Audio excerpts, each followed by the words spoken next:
चैतन्य प्रभु नित्यानंद श्री अद्वैत गदाधर शिवासादि गौर भक्त वृंदा।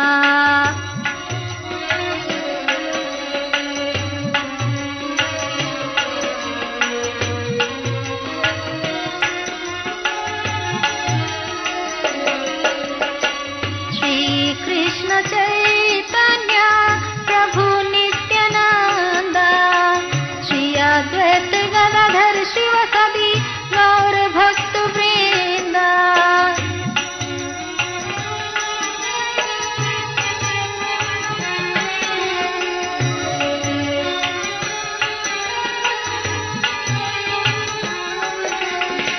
हरे कृष्ण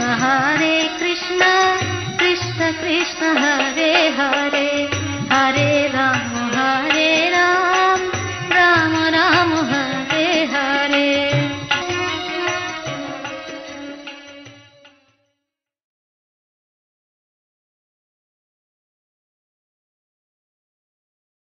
विश्व प्रसादात् भगवत् प्रसादो यस्या प्रसादान्न गति कुतोऽपि ध्यायुं स्तुवं तस्य यशस्त्रिसन्ध्यं वन्दे गुरो श्रीचरणारविन्दम्।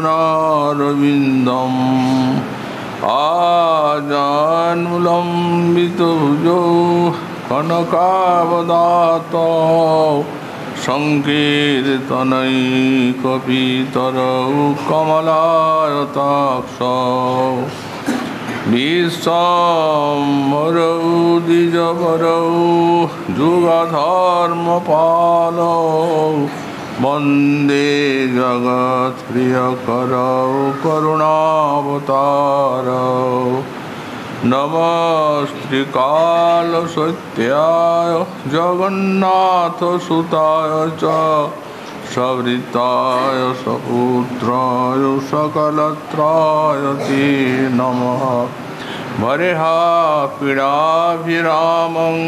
मृगमदतिलकं कुण्डलाक्रान्तगण्डां कञ्जाक्षं कम्बुकण्ठां स्मितसुभगमुखं स्वादुरीन्नस्तवीनुं श्यामं शान्तं त्रिभङ्गं रविकरवसनं भूषितं वैजयन्त्या वन्दे वृन्दावनस्थां युवतिशतवृतं ब्रह्मगोपालवेशं तप्तकाञ्चन गौराङ्गी राधे वृन्दावनेश्वरी वृषभानुसुते देवी तं नमामि हरिप्रिये।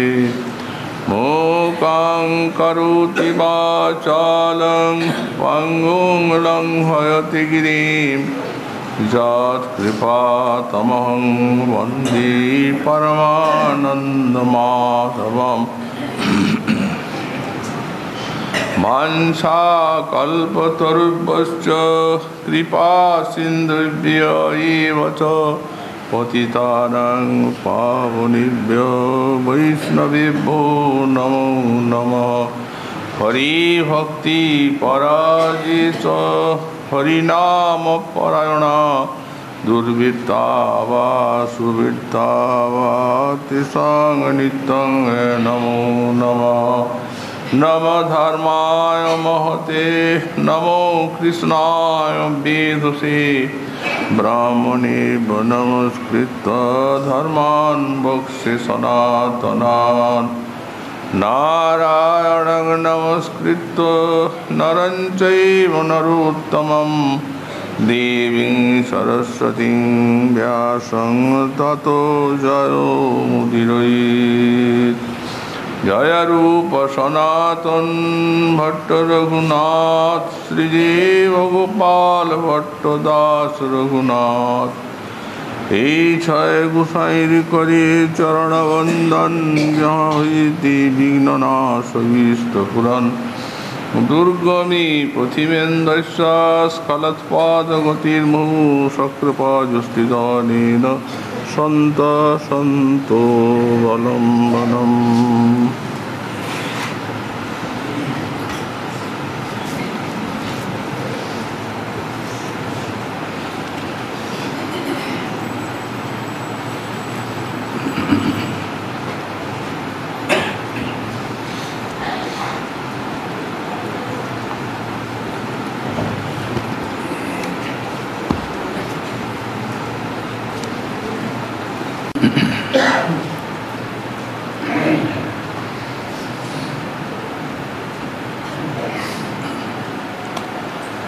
শ্রবণং কীর্তনং বিষ্ণু স্মরণং পাদসেবনম অর্চনং বন্দনং দাস্যং সক্ষমাত্মনিবেদনম ইতি পুংসার পিতা বিষ্ণু ভক্তিশ্চেন্নবলক্ষণা ক্রিয়তি ভগবত তদ্ধা তন্মন্যেধিতমুত্তমম।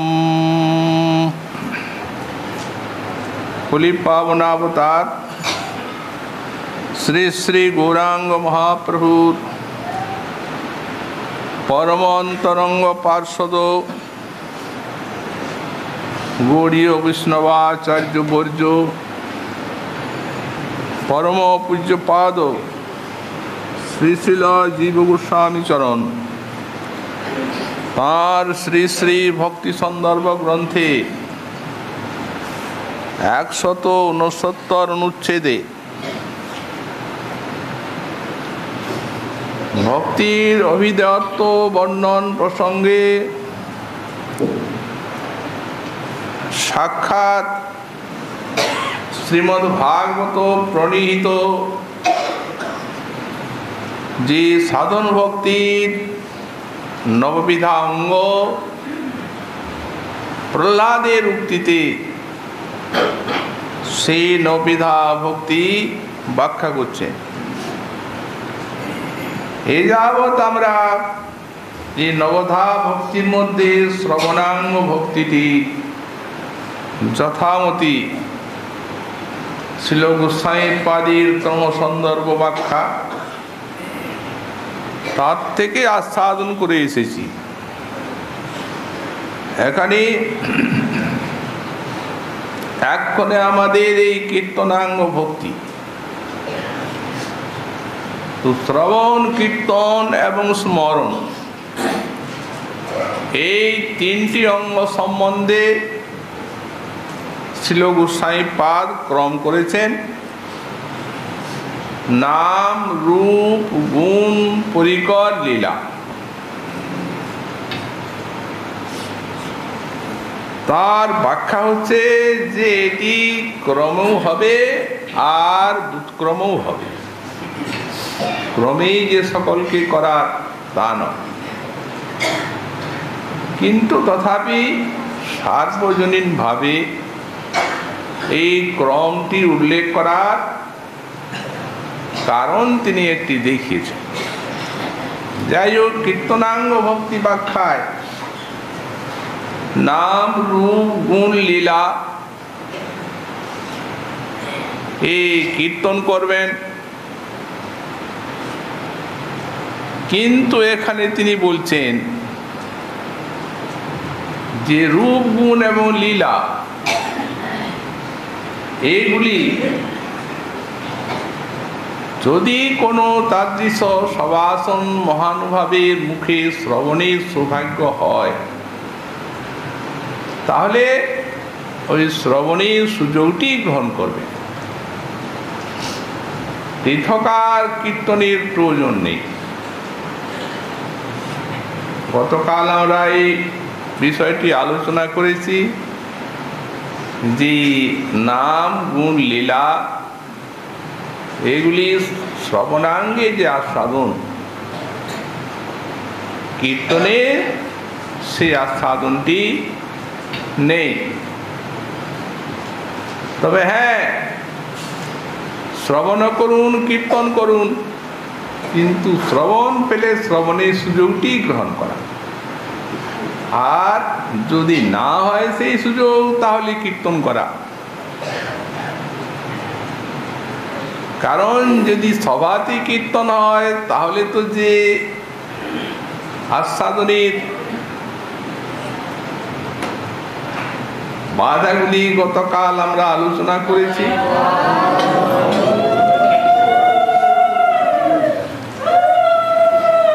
আর একাকী যদি কীর্তন করেন তাহলে তো সেরূপ আস্বাদন হবে না।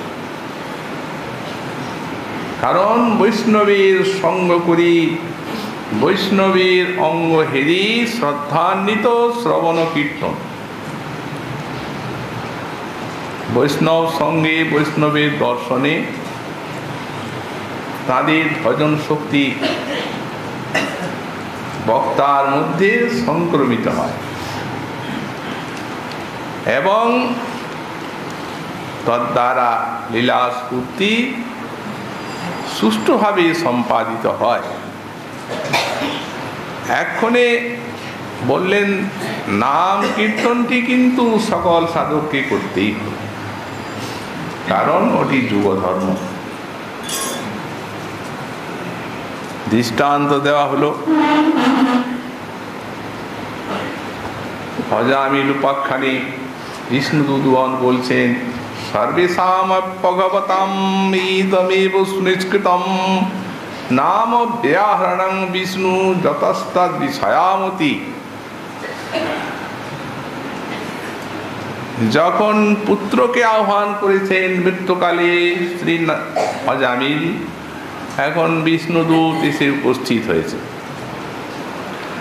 তো যখন বিষ্ণুদূত বাধা দিলেন যমদূতগণকে, তখন যমদূতেরা বলছে যে এ তো পাপ করেছে, কিন্তু প্রায়শ্চিত্ত তো কিছু করেনি, অতএব আমাদেরকে বাধা দিয়ে আপনারা একে কোথায় নিয়ে যাবেন? তখন বিষ্ণুদূতগণ বলছেন, কে বলল প্রায়শ্চিত্ত করে নাই? এই যে প্রায়শ্চিত্ত করেছে, এইরূপ পাপের আর কোনো প্রায়শ্চিত্ত থাকতে পারে না।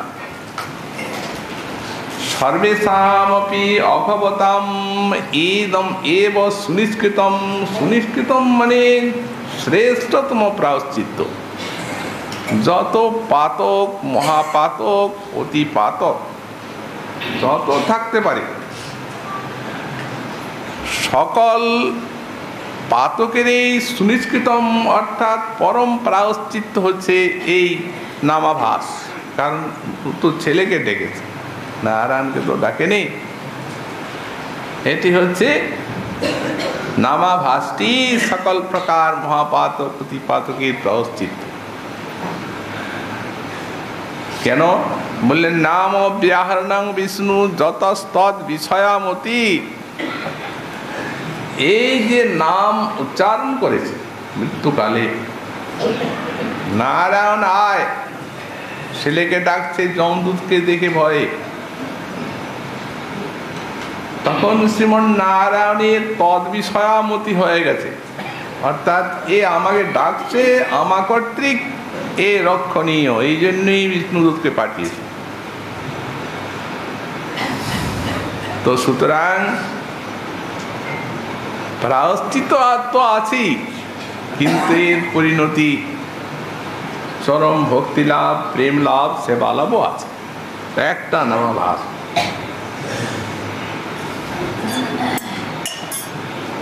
তো সুতরাং এত নির্বিদ্যমানানাং মিচ্ছতাম মুক্তো ভয়ম যোগিনাং নৃপনির্ণীতম হরির নামানুকীর্তনম।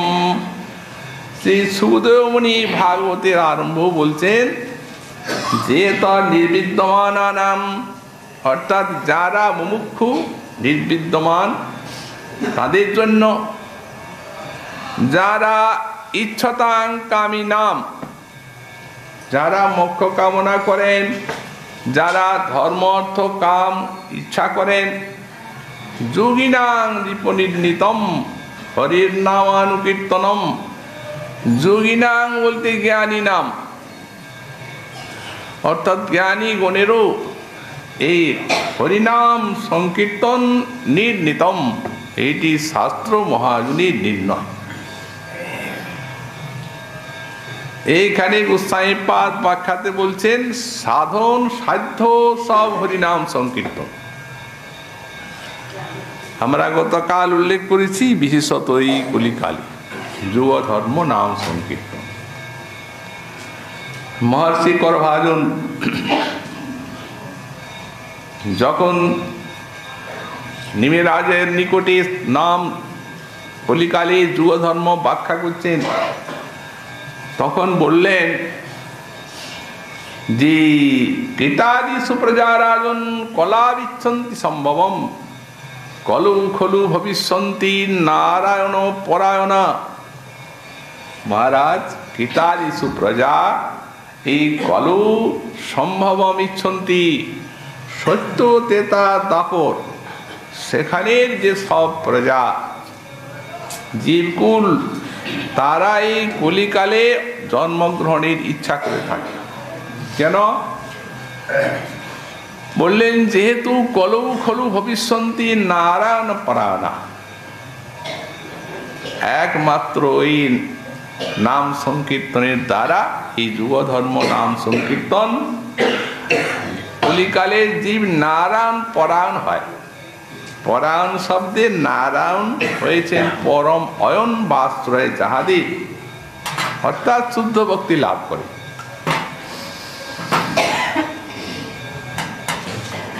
তো সুতরাং আরো বললেন কলৌ দোষ নিধে রাজন নস্তি চেক মহান গুণ কীর্তনাৎ এব কৃষ্ণস্য মুক্ত সঙ্গ পরং ব্রজেত। কলৌ দোষ নিধে, এই কলিকাল হচ্ছে দোষের আকর, দোষের সমুদ্র। এই কলির দোষের শেষ নেই, কিন্তু এক মহান গুণ অস্তি, এই কলিকালে একটা মহান গুণ আছে। সেই গুণটি কি? কীর্তনাৎ এব কৃষ্ণস্য মুক্ত সঙ্গ পরম ব্রজেত। একমাত্র নাম সংকীর্তনের দ্বারা শ্রীকৃষ্ণের মুক্ত সঙ্গ, অর্থাৎ এই যে বিষয় বাসনা অন্তরের, এই বিষয় বাসনার থেকে যে মুক্তি লাভ করে আর পরং পরমেশ্বরম ব্রজেত, শ্রী ভগবানের পাদ পদ্মে গমন করে থাকে। শুধু তাই নয়, আরো ঋষি বলেছেন মহারাজ ন ছাত পরম লাভ দেহিনাং ভ্রাম্যতামিহ যত বিন্দেত পরমাং শান্তি নষ্টেত সংস্কৃতি। যারা এর নাম কীর্তনের রুচি প্রাপ্ত হয়েছেন তারা পরম পুরুষার্থ লাভ করেছেন। না হি অত পরম লাভ, এর থেকে আর পরম লাভ কিছু নেই।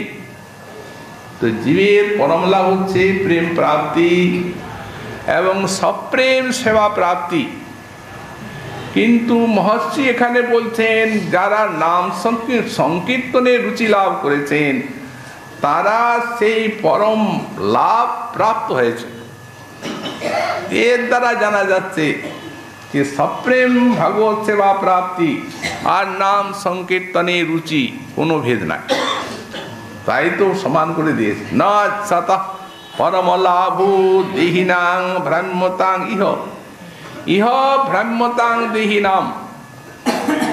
এই 84 লক্ষ জনিতে ভ্রমণ করছে যে সকল জীব, তারা নাম সংকীর্তনের রুচি এ তাদের পরম লাভ। যত বিন্দেত পরমাং শান্তিং নষ্টেত সংস্কৃতি, এই নাম সংকীর্তনের দ্বারাই সংস্কৃতিং নশ্যতি, জন্মমরণের স্রোত বন্ধ হয়ে যায় এবং পরমাং শান্তিং প্রাপ্নুতি, পরমা শান্তি জীব লাভ করে থাকে। সুতরাং এই কলিকালী যুগ ধর্ম নাম সংকীর্তন প্রতিটি সাধককে করতে হবে। অন্যান্য সবই নবধা ভক্তির অঙ্গগুলো বা আমাদের গোস্বামীপাদ যে এই নবধা ভক্তির ব্যাখ্যা 64 অঙ্গে করেছেন, যে সাধনাঙ্গই করুন না কেন এই নাম সংকীর্তনকে বাদ দেওয়া যাবে না, দিলে প্রেম লাভ হবে না, কারণ যুগ ধর্ম এর সহযোগী করতে হবে। এইখানে গোস্বামীপাদ আরো একটি মূল্যবান কথার উল্লেখ করলেন, বললেন কলৌ তু ভগবতা সংতদ গ্রাহ্যত ইতি অপেক্ষৈব তত্র তৎ প্রশংসেতি স্থিতম। সব কলির কথা বলে, নাম সংকীর্তন সব কলিরই তো যুগধর্ম, এখন সব কলির কথা বলে আর এই কলির কথা বলছেন, মহাপ্রভুর কলি। বললেন কলৌ তু ভগবতা স্বয়ং তৎ গ্রাহ্যত, এই কলিতে স্বয়ং ভগবান তিনি নিজে নাম কীর্তন করে আর এই নাম কীর্তনটি সমগ্র বিশ্বজীবকে নেওয়াচ্ছেন, বিশ্বমানব। এই জন্য তত্র তৎ প্রশংসেতি স্থিতম, এই জন্য এই কলিতে আবার বিশেষ করে নাম সংকীর্তনের এতখানি প্রশংসা শোনা যায়। আমাদের শ্রী প্রবোধানন্দ সরস্বতী পাদ লিখেছেন চৈতন্য চন্দ্রামৃতে যে নামনো মহিমনা কুবেত্তা, মহাপ্রভুর আবির্ভাবের আগে অর্থাৎ প্রাক চৈতন্য যুগে হরিনামের যে এত মহিমা আছে তা বিশ্বের মানব জানতেন না। তো হরিনামের মহিমা তো সারা বেদ শাস্ত্র শ্রুতি প্রতিপাদ্য জিনিস। মহাপ্রভুর এই পার্শ্বদুর গোস্বামীপাদ তিনি যখন কৃষ্ণ নাম অষ্টক করছেন তখন লিখেছেন নিখিল শ্রুতি মৌলি রত্নমালা নিরাজিত পাদ পঙ্কজান্ত, যে কৃষ্ণ নামের চরণ যুগল এই নিখিল শ্রুতি মৌলি রত্নমালা নিরাজিত, যত শাস্ত্র শ্রুতি মস্তকের যে রত্নমালা, সেই রত্নমালার দ্বারা এর চরণ নিরাজন করছে, আরতি করছে। তার মানে কি, যত শাস্ত্র শ্রুতি বেদ উপনিষদ যত উপদেশ জীবের জন্য দিয়েছেন আর পারমার্থিক বিষয়ে যত সব মহিমার কথা বলেছেন, সকলের থেকে নামের মহিমা অধিক রূপে কীর্তন করেছেন শ্রুতি, এই জানা যাচ্ছে। নিরাজিত পাদ পঙ্কজান্ত, এখানে গোস্বামীপাদ অক্ষর রূপে হরিনামকে কৃষ্ণ নামকে দেখছেন না, মূর্তি রূপেই দেখছেন, কারণ নাম নামই অভিন্ন, এই জন্য তো পাদ পঙ্কজান্ত। তাহলে মহাপ্রভু একটা নূতন কি মহিমা জানালেন, যার জন্য শ্রীপাদ প্রবোধানন্দ সরস্বতী লিখলেন মহাপ্রভুর আবির্ভাবের আগে এই হরিনামের যে এত মহিমা তা কেউই জানতেন না। তো কি নূতন মহিমা জানালেন তিনি? একটি জ্ঞান আর একটি হচ্ছে বিজ্ঞান, বিশেষ জ্ঞান বা প্রত্যক্ষানুভূতি। শাস্ত্রে লেখা আছে মহাজন গণ ভূয় ভূয় হরিনামের মহামহিমা কীর্তন করেছেন, কিন্তু মহাপ্রভু যেভাবে এই প্রত্যক্ষানুভূতি দেখালেন নাম রস আস্বাদনের, এটা আগে ছিল না। কেন? আর কি মহাপ্রভুর আগে কেউ নাম কীর্তনের আদর্শ জগতে দেখাননি? এমন কি মহৎ কোনো বিশ্বে অবতীর্ণ হননি? হয়েছে,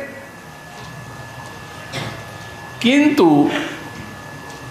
এত বড় আদর্শ জগতে জীবে খুঁজে পায় এই নাম সংকীর্তন সম্বন্ধে।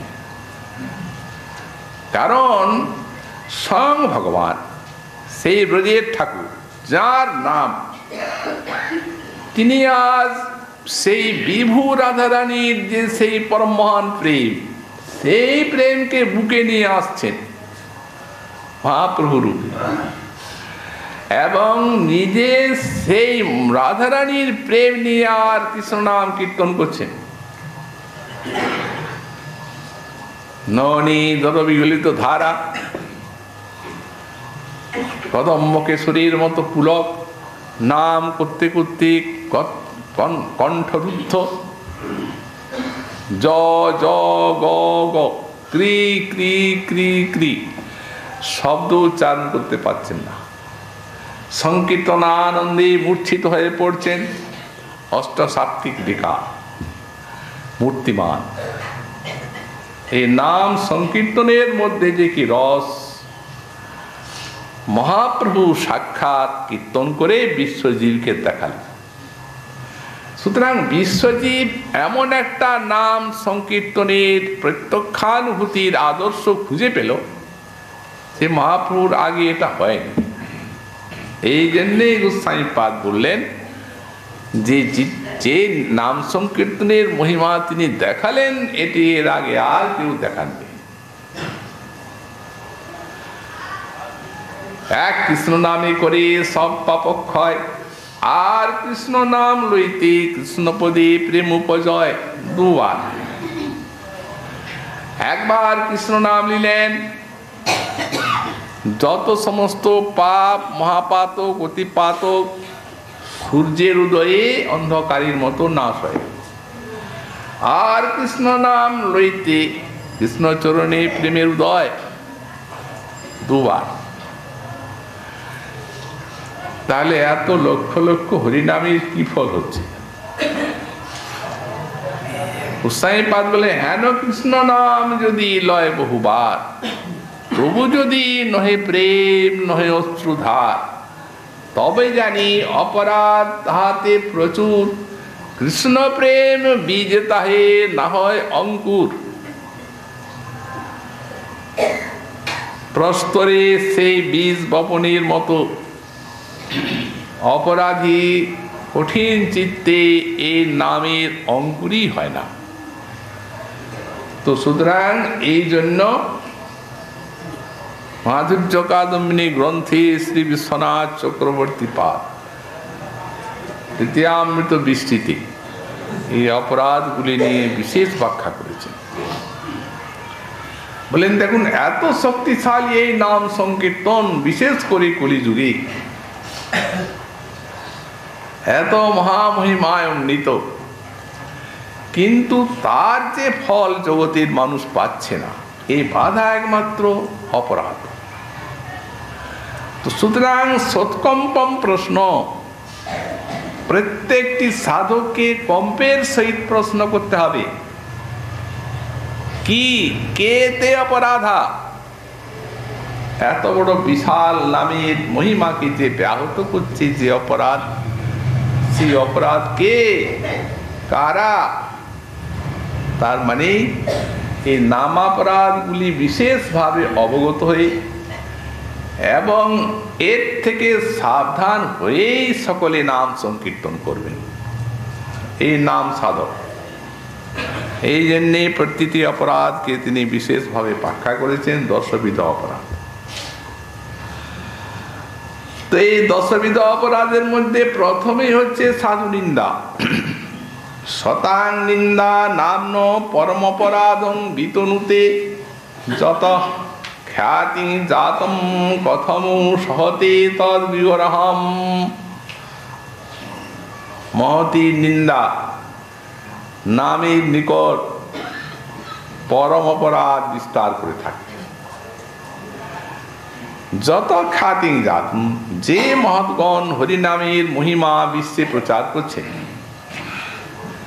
যদি কেউ সেই মহতের নিন্দা করে, তাহলে হরিনাম তা সইবেন কি করে? অপরাধ মানে হচ্ছে অপগত হয় রাত বা সন্তোষ যার থেকে। কারণ প্রসন্ন না হলে তো আর ফল সাধক পাবেন না। যেহেতু অপরাধীর প্রতি নাম প্রসন্নই হচ্ছেন না, প্রথমেই দেওয়া হয়েছে এই মহৎ অপরাধ। ব্যাখ্যাকার বললেন এইটা প্রায়শ হয়, এইটাকে সকলের থেকে ভয়, এই জন্য এটি নামাপরাধ এবং মহৎ অপরাধ, এর ভিতরে দুটো জিনিস আছে। কেবল নামাপরাধই বললে হবে না, নামাপরাধও বলতে হবে, কে মহৎ অপরাধও বলতে হবে। তাহলে সাধককে এর থেকে বিশেষ সাবধানের জন্য উপদেশ দেওয়া হয়েছে। এখানে কেবল বলা হচ্ছে নিন্দা, কিন্তু মহৎ অপরাধ আছে 6 প্রকার। হন্তি নিন্দন্তি বৈদেষ্টি ক্রুদ্ধতি নাভিনন্দতি দর্শনে জাতিন হর্ষং বৈষ্ণবে পদতানি ষট। এই 6টি বৈষ্ণব অপরাধ, মহৎ অপরাধ, এমন নাম অপরাধ। হন্তি বৈষ্ণবকে হনন করা, নিন্দন্তি নিন্দা করা, দেশটি দেশ করা, ক্রুদ্ধতি বৈষ্ণবের উপরে ক্রুদ্ধ হওয়া, এবং নাভিনন্দতি অভিনন্দন না করা। এমনকি দর্শনে জাতিন হর্ষম, বৈষ্ণবকে দেখে আনন্দিত হতে হবে। যদি কারো বৈষ্ণবকে দর্শন করে আনন্দ না হয়, তাহলেও এক প্রকার বৈষ্ণব অপরাধ হবে। এমনকি বৈষ্ণবে পততানি ষট, এই 6টি পতন মহৎ অপরাধ। কিন্তু তার মধ্যে এখানে নিন্দা শব্দটি দেওয়া হলো একটা। তো নিন্দা যখন সেইটি মহৎ অপরাধ, তখন হনন করা, তারপরে অন্যান্য অপরাধগুলো, সেগুলি যে প্রবল তা তো বলবার কথাই নেই। তবে এই নিন্দাটি প্রায়শ হয়ে থাকে, এই জন্যেই এই নিন্দা শব্দটি উল্লেখ করলেন। এবং ব্যাখ্যাকার এ কথাও লিখেছেন যে যদি হনন করা যায় কাউকে, সেই ক্ষতটা যখন নিরাময় হয়ে গেল তখন আর সেটার ব্যথা থাকে না। কিন্তু নিন্দাটা এমন একটা ব্যাপার যে নিন্দার ভিতরে হৃদয়ের মধ্যে ক্ষত হয় নিন্দা শুনলে। এই জন্য নিন্দা দেশ ও সমা, বাক্যকালে নিন্দার দেশ এই দুটি সমান, হৃদয়ের মধ্যে ক্ষত হলো। অতএব যখনই সেই মনে হলো ওটা, তখনই ব্যথা করবে। এই জন্যে নিন্দাটিকে প্রবল করে, আর এইটাই প্রায়শ হয়, এই জন্যে নিন্দার কথা উল্লেখ করলেন। নিন্দায় নাহি গো কার্য সবে পাপ লাভ। এখানে পাপ বলতেই অপরাধ জানতে হবে। এতে কে না করে নিন্দা সেই মহাভাগ, কাহারও না করে নিন্দা কৃষ্ণ কৃষ্ণ বলে, অজয় চৈতন্য সেই জিনিবে হেলে। যেমন অপরাধগুলি উল্লেখ করা হয়েছে, তেমনি অপরাধগুলি দূর হওয়ার কারণও মহাজন উল্লেখ করেছে। তাহলে মহৎ অপরাধ বা এটি যায় কি করে? কেউ কেউ বলে থাকেন, যদি কোনো বৈষ্ণব নিন্দনীয় কার্য করেন, তাহলে সেখানে নিন্দায় কি অপরাধ আছে? কিন্তু পদ্মপুরাণের বাণী উদ্ধৃত করেছেন আমাদের শ্রী বিশ্বনাথ চক্রবর্তী। সনত কুমার শ্রী নারদকে বলেছেন, সর্বাচার বিবর্জিতা শঠদিয়া ব্রাক্তিয়া, সকল আচার রহিত শঠ বুদ্ধি, ব্রাক্ত মানে প্রতি, সর্বাচার বিবর্জিত, নিন্দিত, মদ্যপায়ী, এইরূপ ব্যক্তিও যদি কৃষ্ণ ভজন করেন, তার নিন্দা করা যাবে না, অপরাধ। আরো দৃষ্টান্ত দিয়েছেন, ভগবান নিজে বললেন, অপিচেত সুদরাচারু ভজতে মা অনন্য ভাগ সাধুরেব সমন্তব্য। তাহলে কি তিনি দুরাচারটিকে সমর্থন করলেন? নিজে সমর্থন করেন না, মন্তব্য মননীয়, তুমি মানো। ভজন করছে যে অনন্য ভাগ, কর্ম জ্ঞান আদি অমিশ্রা শুদ্ধা ভক্তির অবলম্বন করে ভজন করছে। জন্মান্তরীণ কোনো অসৎ সংস্কার কুসংস্কার বশত যদি কোনো পূর্ব দুর্বাসনা প্রবল হয়ে আর দুরাচারও আনয়ন করে, সে থাকতে পারবে না। এই জন্য বললেন ক্ষিপ্রং ভবতি ধর্মাত্মা সৎসৎ শান্তি নিগচ্ছতি কুন্তে অপ্রতিজানি নমে ভক্ত প্রণশ্যতি। সুতরাং চক্রবর্তী পাদ বললেন যে তাহলে যখন এই শাস্ত্রবাণী আছে, তখন বৈষ্ণব চিহ্নমাত্র ধারী যাই করুন, নিন্দা করা যাবে না। যদি কারো এইরূপ মনে হয় যে যারা নিন্দনীয় কার্য করছে তার নিন্দা করতে গেলে অন্তরের মধ্যে কলুষ আসে না, এখানে স্বামীপাদ লিখেছেন নিন্দা বলতে দোষ কীর্তন। দোষ কীর্তন করলেন না, নিন্দা হয় না। নিজের দিকটাতে তিনি কি করছেন না করছেন সেটা দেখার না, দোষ কীর্তন করা হলো না, সেই অপরাধটা এসে গেল, চিত্তটা কলুষিত হয়ে গেল, না আমার প্রসন্ন হবেন না। আবার কেউ কেউ বললেন শাস্ত্রে সাধু, এখানে সাধু কাকে বলা যায়? কৃপালু অকৃতদ্দহ সত্যসার সম নির্দোষ বদান্য সূচি মৃদু অকিঞ্চন সর্বোপকারক কৃষ্ণৈক স্মরণ, এই যে গুণগুলি বলা হয়েছে এইগুলি সাধু। এদের নিন্দা করলে অপরাধ হবে, আর এইগুলি যাদের এই গুণ নাই তাদের নিন্দা করলে কি অপরাধ হবে? যদি নিন্দনীয় কার্য করেন, তার জন্য বললেন যে কেবল এই সমস্ত গুণ থাক না থাক, যে থাক, আপনি যে আত্মরক্ষার জন্য চিত্তটিকে অপরাধের থেকে মুক্ত করার জন্য নিন্দা করবেন না। কারণ নিন্দায় নাহি কার্য সবে পাপ লাভ।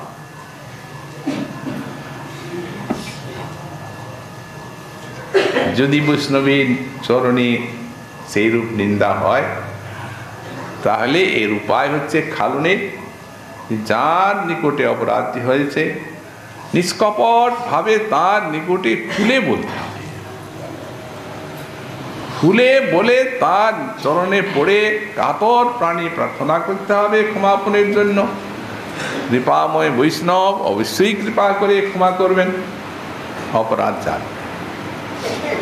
যদি পুনঃ পুনঃ কাতর প্রার্থনা করে যদি তিনি ক্ষমা না করেন, তাহলে নির্বেদ সহকারে শ্রী হরিনামের চরণে প্রপন্ন হবেন যে আমি হতভাগ্য বৈষ্ণব অপরাধী, বৈষ্ণব আমার উপরে রুষ্ট, আমার কোন নরকে গতি হবে, হে হরিনাম তুমি রক্ষা করো। এই বলে নিরন্তর হরিনাম করলে হরিনামের কৃপা হবে, সে অপরাধটা যাবে। এই দুটি উপায়। কিন্তু কারো যদি মনে হয় যে যখন নিরন্তর কৃষ্ণনাম করলে মহৎ অপরাধ যাবে, তখন ওই মহতের পায়ে এতবার পড়ার বারবার কি দরকার? বললেন তাহলে আর একটা মহৎ অপরাধ, আর একটা ভিন্ন ডবল হয়ে গেল, তার কাছে যাওয়ার কি দরকার? তো সুতরাং এই ভাবনা অন্তঃকরণে আনবেন না। সব দিকটি দেখিয়ে দেওয়া হয়েছে এই বড় অপরাধটির জন্য। বলেন মনে করুন কোন মহৎ জগতের নিন্দা স্তুতি সমান যাদের, কোনো গ্রাহ্যই যাদের নাই, জগদাতীত যারা গোবিন্দ রসে ডুবে আছেন, তাদের নিন্দা করলে তারা তো নিন্দা গ্রহণই করলেন না। তাদের নিন্দা করলেও যা, স্তুতি করলেও তা। তাহলে তাদের নিন্দা করলে সে অপরাধটা কি করে হবে? এইখানে বলছেন তারা গ্রহণ করলেন না বটে, কিন্তু তাদের ওই চরণ রেণুগুলো সইতে পারে না। চরণ রেণুর কাছে অপরাধ হয়ে যায়, অতএব এতে তো আরো বেশি অপরাধ লেগে যায়। এখানে তো আরো বেশি সাবধান থাকতে হবে। চক্রবর্তী পাদ বললেন, তবে হ্যাঁ, সেখানে যেন এত বড় অপরাধের ব্যাপার আছে, তেমনি বড় রকম অব্যাহতিরও কারণ আছে। কারণ তারা যখন নিন্দা স্তুতি গ্রহণই করছেন না, তখন তাদের পায়ে পড়াই কি আর তাদের নিন্দা করাই, ওটা তো গ্রহণই করছেন না, ওটা বোধই নাই। কিন্তু এরূপও আছে যে কোনো কোনো মহৎ, তাদের হৃদয়ে এত দয়া, এত করুণা, যে অপরাধীর অপরাধ দর্শন করে আর তারা কিভাবে অপরাধীর উদ্ধার হবে সেই চিন্তা করে তাদেরকে অধিকতর ভাবে কৃতার্থ করে থাকে। দৃষ্টান্ত দিচ্ছেন তিনটা। শ্রীমদ্ ভাগবতে রাজা রঘুগণ মহাভাগবত শ্রী ভারতের প্রতি কি অপরাধ করেছিল? বিষয়ী রাজা, ভক্তির সঙ্গে কোনো সম্পর্ক নেই, বহির্মুখ, অপরাধী, মত বৈষ্ণবের নিন্দা ইত্যাদি করেছে। শিবিকা আরোহণ করে যাচ্ছে, নিত্য অবসরে একজন শিবিকা বাহক অসুস্থ হয়ে পড়ল। দৈবাত ভরত সেই মহর্ষি, তিনি দুজন্ম কথাই বলেন। রাজর্ষি ভরত সব ত্যাগ করে বনে গেলেন, যৌবন অবস্থায় রাজ্য সম্পদ ত্যাগ করলেন, অনজ্ঞা স্ত্রী পুত্র ছাড়লেন, কিন্তু একটা হরিণ শিশুতে আসক্তিবশত হরিণ হয়ে জন্মাল। ভক্তির প্রভাবে দাতুস্মর হলেন, পূর্বের সব ঘটনা মনে থাকে। তারপরে শীঘ্রই নির্বেদে সেই হরিণ দেহকে ত্যাগ করে ব্রাহ্মণ দেহ পেলেন ব্রহ্মর্ষি। সেখানে কোথায় বললেন কারো সঙ্গে, ওই যে পূর্বের যে ঘটনা সেইটা স্মৃতি অন্তরে, পাছে আবার সেই রূপ বিপদ আছে। এই মুখ বোবা আর ভক্তি মহারানী হৃদয়ে বিরাজ করছেন, তেমনি স্থূল সুন্দর দেহ।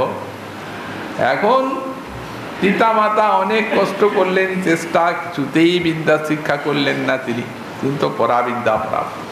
তারপরে ভ্রাতারা নিয়োজিত করলো শস্য খেতে রক্ষা, খোদন্য দিত, খেয়ে ব্রহ্মর্ষি পড়ে আছে।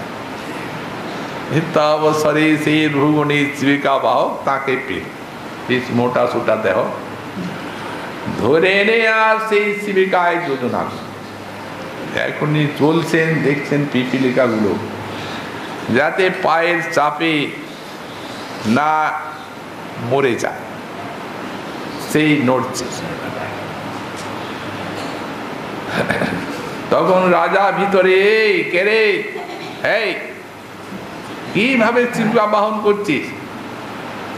ভয়ে অন্যান্য বাহকগণ বলছে, মহারাজ আমরা না, আমরা ঠিক আছি, কিন্তু এই নূতন একজনকে যে লাগান হয়েছে না, এই হাঁটতে জানে না এবং চলছে না ঠিকভাবে, তাই আপনার জীবিকায় তো নড়ছে। তখন খুলে দেখ, বেশ ঠুলস নিন্দা করতে আরম্ভ করলো। ওহে ভাই, তুমি রোগা মানুষ, নড়তে পারছো না, দুর্বল, ওহো এই জন্যই তুমি এইভাবে চলতে পারছো না। অতএব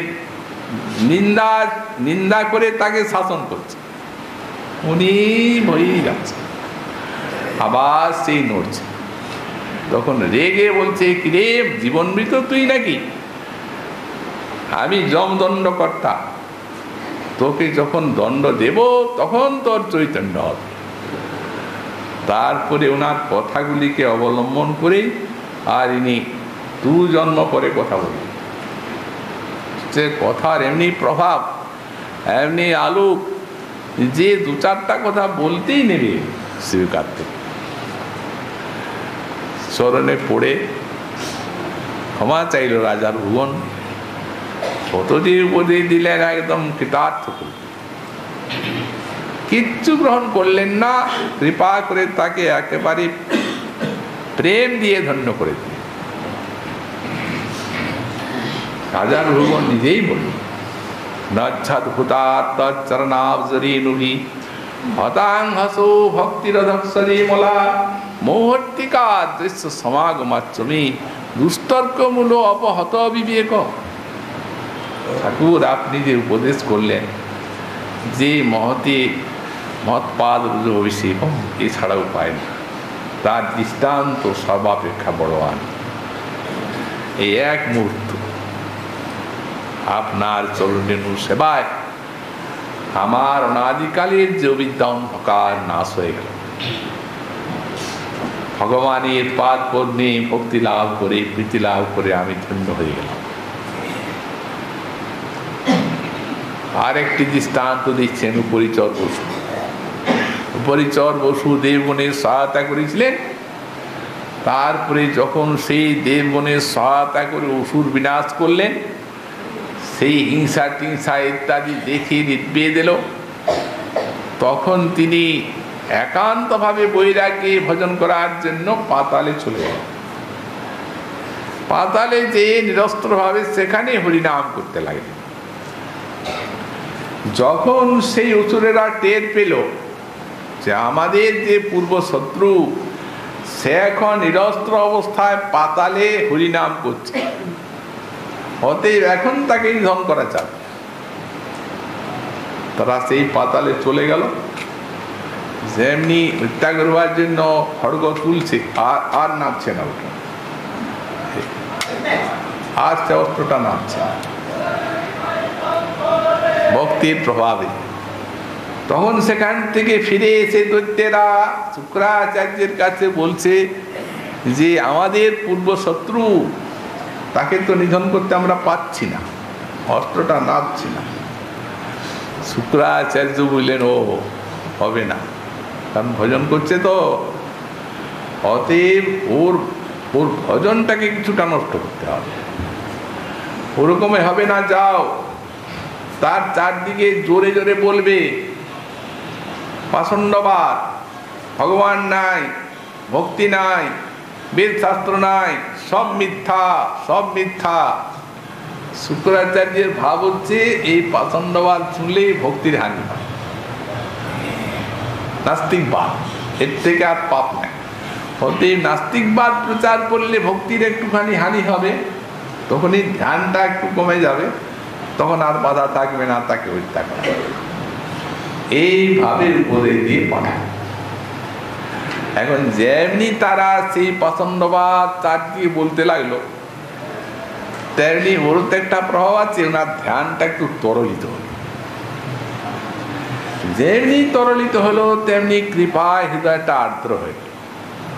ওহ, এই অসুরেরা আমাকে হত্যা করার জন্য ভগবানের অস্তিত্বকে নাশ করে দিচ্ছে, বেদ নাই, কৃষ্ণ নাই, সব মিথ্যা, আমার জন্য, এই দেহটার জন্য। হা ঠাকুর, হা গোবিন্দ, তুমি এদের কৃপা করো, এরা যেন তোমার চরণে ভক্তি লাভ করে। যেমনি এইরূপ প্রার্থনা করেছেন, অসুরদের মতিগতি ফিরে গেল, সব ভক্ত হয়ে গেল। কিন্তু এইরূপ তো দুর্লভ, এইরূপ কৃপালু মহৎ কোথায় পাওয়া যায়? এই দুটি বললেন, আর একটি দিলেন এই কলিযুগ পাবন অবতার শ্রীমন মহাপ্রভুর এই যুগে নিতাই চান, জগায় পাথায় অঙ্গে রক্তপাত করেছে। কিন্তু রক্তপাত করল, মহাপ্রভু পর্যন্ত ছুটে এলেন এই দুঃসংবাদ শুনে। অবস্থাটা দেখে চক্রকে ডাকলেন, চক্র এলো, কিন্তু তাই চান প্রভুর চরণে প্রার্থনা করলেন, প্রভু আমি হঠাৎ দুঃখ পেয়েছি, ওরা কিছু করে, দৈবাত এটা হয়ে গেছে, অতএব এই অবতারে তো তুমি অস্ত্র ধারণ করনি, তবে এই চক্র কেন? রাম আদি অবতারে ক্রোধে নানা অস্ত্র ধরে অসুরে করিল সংঘাত, এবে অস্ত্র না ধরিল, প্রাণে কারে না মারিল, চিত্ত শুদ্ধি করিল সভা। প্রভু আমার যত কিছু জন্মের স্বীকৃতি যদি থাকে আমি ওদিকে দিলাম, তুমি এদিকে কৃপা করে ভক্ত করে দাও। পরম ভাগবত হয়ে গেল। তো বললেন এই রূপ যদি হয় তাহলে তো কোনো কথা নেই, কিন্তু এই রূপ তো পাওয়া খুব কঠিন, অতএব সাধু সাবধান, কোনো প্রকারে যেন এই মহৎ অপরাধ কোনো দিক দিয়ে না আসে। মহাপ্রভু তিনি এই মূলটা ছেদন করেন, যে রূপে লইলে নাম প্রেম উপজয়, তাহার লক্ষণ শুনো স্বরূপ রামরায়, ত্রিনাদপি শুনিছেন তোরিব সহিষ্ণুনা, অমানিনা মান দেন কীর্তনীয় সদা হরি।